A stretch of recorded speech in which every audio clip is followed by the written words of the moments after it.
Next news item. Oh, very well. It's time for your bribe. Now, you can either have the washer and dryer where the lovely Smithers is standing, or you can trade it all in for what's in this box. The box. The box. Look, Burns, this is a big problem. You just can't throw money at it and make it go away. Gentlemen, I've decided there will be no investigation. Now, if you excuse me, I'll go away. Clarence Thomas!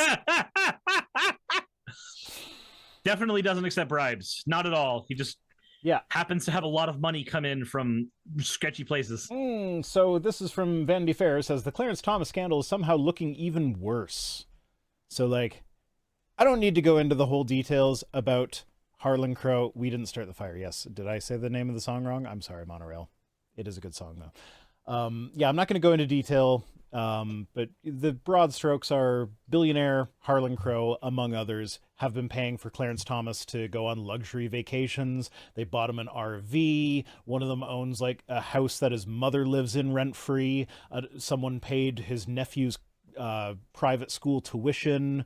There's just all these billionaires are paying for a shit ton of stuff for Clarence Thomas that he has not been disclosing on the forms that that he's supposed to be using, to like say like, hey, I've been getting these gifts, and like to a degree where like any like a traffic court judge would be fired, like impeached, fired, like sent to jail for the kind of behavior that Clarence Thomas has displayed, and he's the judge in the highest court, and they're like, oh no, we don't have to disclose that. And this is... It's weird. You would think they would be held to a higher standard. Yeah, you'd think so. So this is a story about how all of that is somehow worse than what I just said. You want to know how it's worse? Okay. So Clarence Thomas reportedly expressed significant concerns about his financial situation, even prompting concerns from a Republican lawmaker more than 20 years ago that he might resign from the Supreme Court if he could not boost his salary. One or more justices will leave soon if justices aren't given a raise, Thomas told the Republican Representative Cliff Stearns in 2000. So yeah, in 2000, that's about the time he started receiving all these gifts. So he was like, hey, I'm a conservative justice who votes in favor of policies that will benefit billionaires. I might leave the court if I don't find a way to make more money and have a better lifestyle. And then immediately he gets a bunch of billionaires donating a bunch of vacations and shit to him. Funny how that works.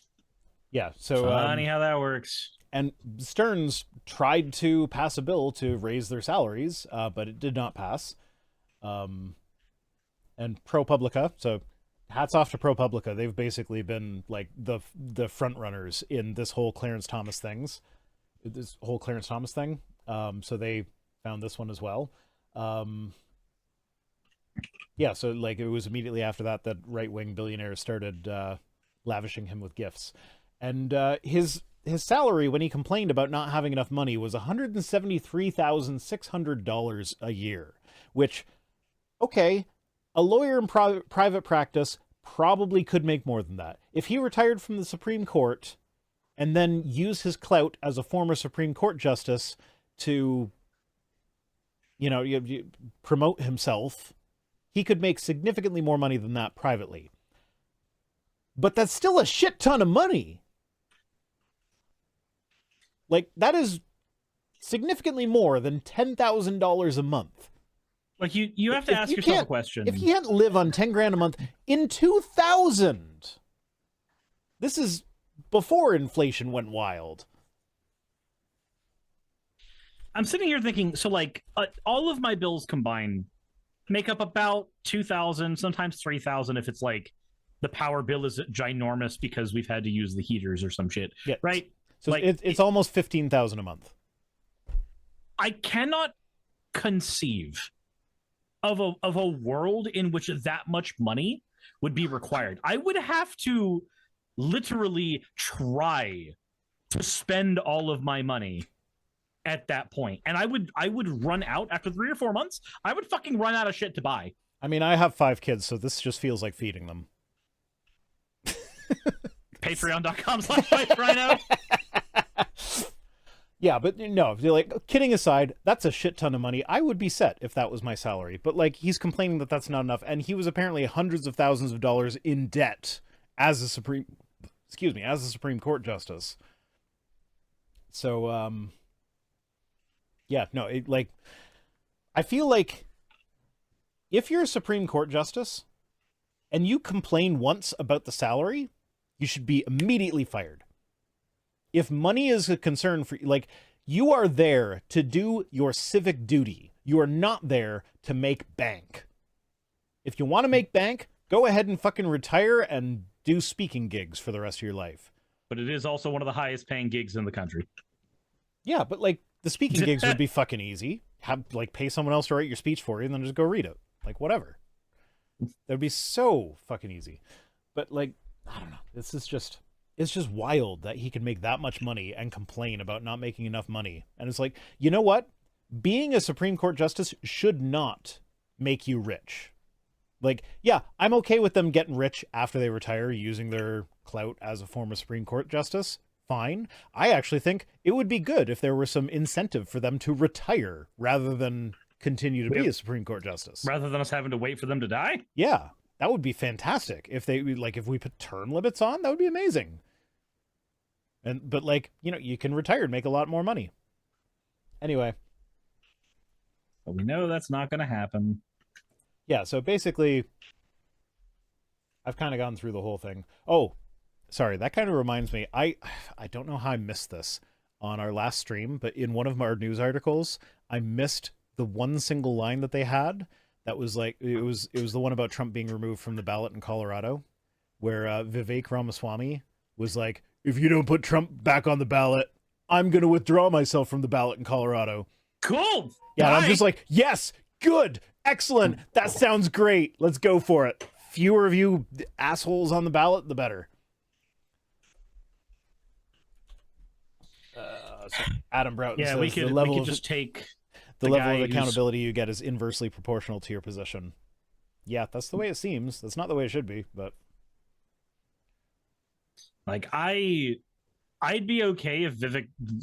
One, we know he's not going to win. Like so there's already not too much of a threat for that. But like, if he just took his name off all the ballots anyway as a gesture of like accepting reality, I'm okay with fewer assholes who scream about getting rid of the brown people in the United States. I'm okay with that. It's weird coming from a brown person, though. Yeah, it is weird. And like, I understand that there are people who are going to be like, he's never actually said that. Nope. Anybody who pisses and moans as much about immigration as Vivek does, you know there's a certain type of person he's trying to get out of the United States. That euphemism is not fully dead yet. Oh yeah. Also, so this article points out the ethics code that they have adopted, but they are also supposed to like self-enforce. So like, I don't really have a lot of faith that that's going to do much. But also, how is self-enforcement supposed to work anyway if it doesn't work for the Catholic Church? I mean, arguably they already should have been self-enforcing. Like, any fucking like first-year law student could tell you that as a lawyer, if I took gifts from someone who like has a conflict of interest with a case that I'm working on, I should not take those gifts, and I should report the fact that they tried to give me those gifts. Mm-hmm. And like I know people in real estate that like if they accepted a lunch, like someone paid for their lunch when they were out, they would have to report that, or they'd have to refuse and be like, no, I can't let you pay for this because that's a violation of the ethics code of the place that I work at. But like the highest court on the land, like, no, it's okay that billionaires who regularly have like stuff in front of the Supreme Court that like maybe not them personally, but it's going to affect them. You know, it's okay for them to give me lavish vacations that nobody can afford. Yeah. This is one of the reasons why on my streams, whenever somebody's talking about like financial stream stuff, I'll just pull up my Twitch revenue and I'll pull up my YouTube revenue and just show it on stream. Just be like, this is how much I make. If you want to support my stream, you have a full transparency on what I make in a month. Congratulations. Here you go. See, I don't do that, but that's more because I have a thing about privacy. I will say that's totally understandable. I made like $50 on Twitch my first month that I was an affiliate. Nice. I mean, like, in the grand scheme of things, it's not a lot, but like, it's not insignificant. Like, that's a phone bill. It's a third of a phone bill for me, unfortunately. But well, when I said a phone bill, it might have just been like my kid's phone bill, not the real phone bill. It is a good chunk of the grocery bill, though, and that's super important. No, I have 5 kids. That's not even touching the grocery bill. God damn it! Look, don't talk groceries with me, man. That's my biggest expense right now, and I'm getting my kitchen redone. Oh yeah. Seriously though, I'm super excited to have them come in and smash those tiles tomorrow. Jack Harper says it violates free choice for people to ban pundits from the ballot. No, it doesn't. No, it actually doesn't. It doesn't. It fucking doesn't. It is not your right to vote for a specific like, you can do a write-in if you want. Yeah, like there's nothing that stops you from voting for Trump. You can vote for Trump if you want. If you want to prove you got one brain cell, but the thing is, reality doesn't stop you. But the thing is, like, they're framing it as though that's the person's, like, that's the populace's right to vote for. It's like, does that mean that the fact that my local garbage man is not on the ballot is a violation of my rights because I don't have the right to vote for my local garbage man to be prime minister? That's nothing against garbage men. I actually love my garbage men. They're fucking fantastic because, like, they're just good garbage men. Like, I don't know how to explain it, but like, my mother has bad garbage men. I have good garbage men. I like them. We had this particular conversation last week, and I'm just going to restate the same thing I did last time. If you care about it that much, then I can tell you the type of world that you need to live in. You live in a world where basically the phone book is available on the voting ballot. Yeah. So if not everybody's on the ballot, then that's not constitutional. That's a violation of my rights. No, that's a fucking job interview. Yeah, also, Jack Harper says it's free choice. You're removing choice from X portion of the population. No, you're not. Jack Harper, do you know what a write-in vote is in the United States? You're allowed to just write in Donald Trump. There have been fucking dogs that have won mayoral elections in the States because of write-in ballots. Like, you are allowed to vote for Trump. I think it's even in the state where he's not on the ballot, you're allowed to vote for him. Yeah. Nothing stops you. Yeah. He's just not on the ballot. Yeah, but because you're still allowed people to vote that have engaged in insurrection should not be on the ballot. Anyway, these people are some Democrats are calling for Thomas to recuse himself from the case that Donald Trump has put forth about his January 6th thing, because, you know, his wife was intimately involved with the January 6th thing. And so it would be kind of a conflict of interest for the judge deciding, like one of the judges deciding the case, to have a wife who is intimately involved in the thing that's being decided. So, like, I feel like he should recuse himself. However, he has never shown an interest in actually recusing himself from anything that he has a conflict of interest with. He'd rather just justify it. I would say that this whole receiving a bunch of presents from billionaires after complaining about his low salary of $170,000 a year counts as not caring one whit about corruption. I'd even go so far as to say that he might be corrupt. Just a little bit? Just a little bit. You say he's been bought? Just a little bit. A little bit. I'd be completely comfortable saying he's been bought. Yeah.